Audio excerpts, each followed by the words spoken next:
And now we'll move on to the coloring portion of texturing water. A simple chart here will just show you, I've only used these three colors, a sort of a pastel or a light, green, blue, and a gray.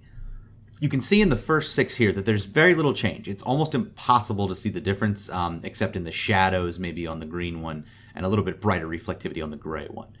There's three main ways to color water, other than by applying light to it. The light in this scene is a general white coming from the sun, so it's pretty neutral. What we can do, though, is when we edit one of the water textures, you can see that there's 3 shaders that have a color to them. Bump does not control color at all. Color in a bump determines what is high and what is low, going from white to black. It doesn't, if you put colored images in there, they do not affect the color of this. Color, however, will affect color, reflectivity, and transparency. So if we go into color, we can see that this color shader is how the color is applied to this particular texture, because in reflectivity, it's set to white, and in transparency, which is glass, it's also set to white. But those 3 colors interact with each other and stack, which we'll see in just a second. So we won't edit that. As you can see here, they look very similar because they have the same color applied to them. I haven't adjusted the intensity of any of them. But the third one, when we add the color to the transparency, looks a little weird. And that's because it's reflecting perfectly white, but the transparency, so the parts that it's clear, is the part that's colored. This almost always looks incorrect. I rarely color it with this. I almost always color it with the color shader itself and leave the reflectivity and the transparency alone for water. You can get a little darker brown for like lake water, or blue for a pool. But we'll take a look at what happens when you combine them. So we're still only using these 3 colors. I have not increased color intensity or used a darker one or a lighter one to get any of these looks. I've used the same 3 colors all the time. The difference here is this first set has black for the third color, and this second set has white for the third color. So you can see here, color and reflectivity to color water works pretty well. That's generally how I like to do it. And just for the transparency, I leave that as a pure white. I don't set that to a dark black. You can see what happens if you have black for the transparency. It starts to look a little strange because the transparency, a black transparency basically means no transparency. So it looks more like a pool of paint than anything else. These are a little too shiny because the reflectivity and the transparency of the object is green. So it's reflecting only green, only blue, or only gray color back at you. The gray, now this black color, reflectivity and transparency with black for the background color, this looks relatively cool. This, of course, doesn't look like realistic water, but it's an interesting water effect that shows the water but doesn't distract from the rest of the scene. I've seen this used in white card renderings in order to get the water to look proper, since obviously white is a little difficult to express water in. This is a good way of doing it for a monochromatic rendering. And then if you do it for the color and the transparency, but not the reflectivity, you get this sort of flat clay look to things.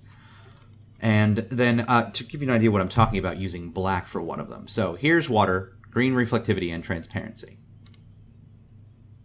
So if we edit this, it'll pop up in just a second. You can see it's that heavy, heavy paint green. And in color, we have black. That's the base color of it. For reflectivity, we have our green. And for transparency, we have our same green. When you change the color, for instance, if I were to change this color to white, and by default, almost everything has its color shader set to white by default. You can see it looks completely different. That's because that's the base color that everything's operating off of. Generally, I recommend never using a pure white or a pure black in either of these. I almost always recommend using just like a gray, soft off-white. You can see it really tones that down, even though I've just changed it a shade. Perfect white and perfect black can cause a few little problems when you're rendering. Since perfect white is a perfect reflection in a rendering engine, it will reflect all light, which no real material in reality actually does. If you have it pure black, it reflects almost no light, which is, again, not how materials in real life work. Vanta black is one of the only materials that doesn't reflect almost anything, and that's the effect you're going to get if you change it to a black.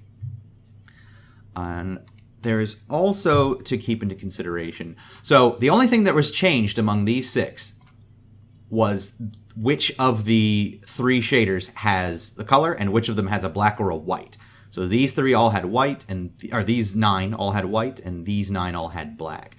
As you can see, the ones that look the most realistic, at least in my opinion, are the ones where we colored the color and the reflectivity and left white for the transparency. These are the more natural looking colors. But I regularly have gotten users that have had strange, interesting, acid pools like this and are wondering what's going on with their coloring. That's what it is. You have to keep those 3 things in mind, and all these textures are available in this file for you to take a look at. The other thing to keep in mind is that the transparency value, so none of these have a different transparency value than any other. I believe they're all still set to 85% or 95% transparent. Here, however, this is showing you all 3 of these textures use the exact same color. This is a 95% transparency. This, I believe, is around 85, and this is around 60 or 70. The color will become more vivid as you decrease the transparency of the object. So as you lower the transparency so that it's less clear, the color becomes more pronounced. So if you're looking for a more vibrant color, you might not need to turn the color up to some very staunch blue. You might not need to go down here and use a very deep, crazy blue. You might be able to get away with the same light blue you're using, but just reduce the transparency a little bit. When you're working in a pool, however, you might want to be a little careful, as pool water is almost always crystal clear. It's rare that it would be a little opaque. It'll sort of look milky or dirty, and that's not an effect you would want in a pool, because everyone likes a clean pool.